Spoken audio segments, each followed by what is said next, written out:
샬롬, 평안하십니까?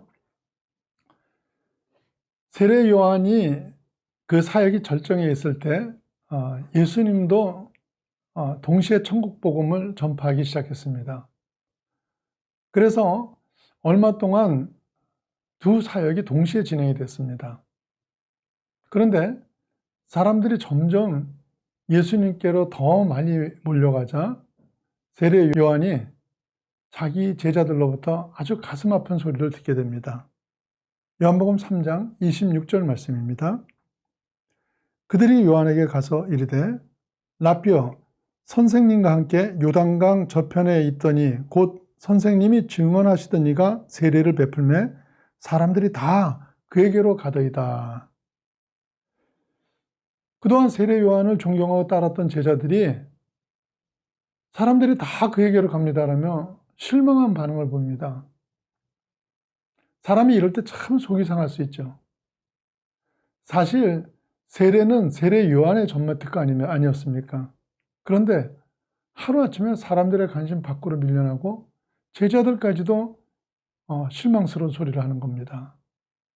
이런 일은 지도자 입장에서 참 견디기 힘든 일이죠. 만약에 저의 이웃에 저보다 훨씬 훌륭한 목사님이 나타나서 저희 교인들이 그리로 다 가고 있다고 생각을 해보세요. 그런데 가면 그냥 갑니까? 자신이 갈 수밖에 없는 정당성을 증명하기 위해서 제 부족함을 지적할 수밖에 없습니다. 이럴 때 흔들리지 않고 자기 자리 지킨다는 게 보통 어려운 일이 아니죠. 사단은 이런 시간이 오면 놓치지 않고 충동질을 해가지고 서로 간에 싸움이 벌어지도록 합니다. 그렇지만 사실 이 싸움은요, 하나님 입장에서 보시면 식구들 간의 싸움이죠. 가장 가슴 아픈 것이 가족끼리 싸우는 것이죠. 여기는 이기는 것도 지는 것도 없습니다. 자기 식구들에게 이겼다고 누가 용감하다고 말하지 않습니다. 이겨도 저도 모두가 피해자가 될 뿐인데 그럼에도 불구하고 사람들이 이 싸움을 가장 많이 한다는 걸 알아야 합니다. 그런데 예수님이 말씀하신 대로 요한이 여자가 낳은 자 중에서 가장 큰 자인 까닭이 요한복음 3장 27절 말씀입니다.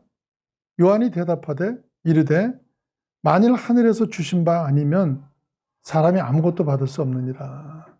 무슨 말입니까? 누구든지 하나님이 주신 만큼 일할 수 있고 하나님이 주신 만큼 인정받을 수 있다는 것이죠. 이런 세대 요한은 사단의 충동질에 속지 않고 자기 자신을 잘 지킵니다. 그래서 요한복음 3장 28절 말씀입니다. 내가 말한 바 나는 그리스도가 아니요 그의 앞에 보내심을 받은 자라고 한 것을 증언할 자는 너희니라 그랬어요. 나는 그리스도가 아니다. 나는 그가 오시는 것을 증거하는 자에 지나지 않는다. 그리고 그걸 증거해야 될 사람들이 너희들이다. 이렇게 얘기를 하는 거예요. 그에게는 그 자리가 높으냐 낮으냐 인기가 있느냐 없느냐는 일고의 가치도 없는 일이었습니다. 그런데 세례 요한은 어째서 그럴 수가 있었습니까? 그는 하나님의 영광을 받기 때문이죠. 하나님의 영광을 제대로 만났던 사도 바울을 보십시오. 빌립보서 1장 17절 말씀입니다. 그들은 나의 매임에 괴로움을 더하게 할 줄로 생각하여 순수하지 못하게 다툼으로 그리스도를 전파하느니라. 이게 무슨 말이냐면요. 바울을 반대하는 자들이 바울의 신앙이 뭔가 잘못됐기 때문에 저렇게 고난을 당하고 있다는 겁니다. 그리고는 자신들이 옳다는 걸 증명하기 위해서 더 열심히 복음을 전하다라는 것이에요.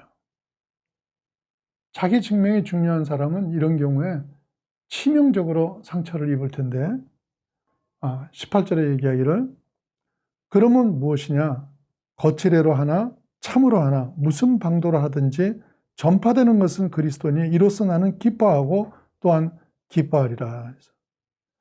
바울은 그런 이유든 저런 이유든 주님이 전파되는 것으로 기뻐한다는 것입니다. 사실요, 증인은 주목받을 필요가 없죠. 증인은 오직 진실하면 되는 거예요.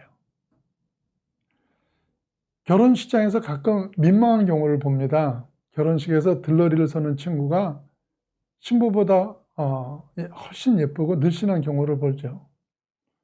뭐 생긴 게 그런 거야 어쩔 수가 없는데, 그 들러리가 화장이나 액세서리까지 더 화려하게 해가지고 모든 사람의 시선을 끌고 있으면 이건 이쁘기보다는 참 난감한 거죠. 그런데 제가 미국 결혼식에 갔다가 가끔 보게 되는 게요, 신부가 키가 작고 그저 그렇게 생겼을 때 늘씬한 그 신부 친구들이 표 안 나게 아주 낮은 신발을 신고 그리고 순수하게 하고 둘러리 서는 모습을 봅니다. 그걸 보면 그렇게 호감이 갈 수가 없어요. 여러분, 오늘도 나를 증거하려고 합니까? 그러면 실패합니다. 모든 인생은 사실 거기서 거기입니다. 그렇게 특별하게 다른 것이 없는데도 나를 낫다고 하려면 결국 남을 험담하고 끄집어내려서 증명하는 수밖에 없는 것입니다. 그런데 그 순간 사단의 종이 되는 겁니다. 이런 게 사단이 준 것인지 아닌지를 분명하게 알 수 있는 것이, 열심히 남을 험담하고 난 뒤에 기쁨이 넘치는 경우를 본 일이 있습니까? 트집 잡고 불평하고 나니까 행복한 적이 있습니까? 전혀 없지 않습니까? 왜요? 사단이 준 거기 때문에 할 때는 나름대로 만족이 있는 것 같아도 독이 있기 때문입니다.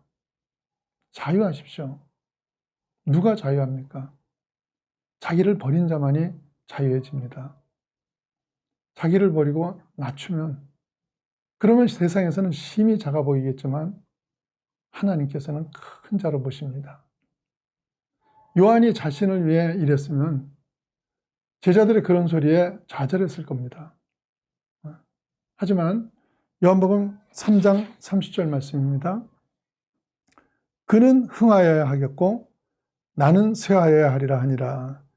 이런 자세였기 때문에 요한은 그런 얘기를 들으면서도 기쁨을 누립니다. 그리고 이게 바로 하나님을 바라보고 하나님 나라의 일을 하는 사람들의 태도인 것입니다. 내가 이기면 어떻습니까? 아니면 상대가 이기면 어떻습니까? 이기고 싶은 상대가 있으면 이기도록 그냥 두십시오. 그게 중요한 것이 아니고 그게 우리 인생 목표가 아닙니다. 그런 쓸데없는 일에 자기 인생의 소중한 시간들을 낭비하지 마십시오. 주님의 큰 사랑을 받으시는 여러분들은요, 누가 이기든 지든 상관하지 마시고 하나님 나라를 세우시고 그분의 이름을 증명하는 데 사용되는 귀한 종 되시기를 축원합니다.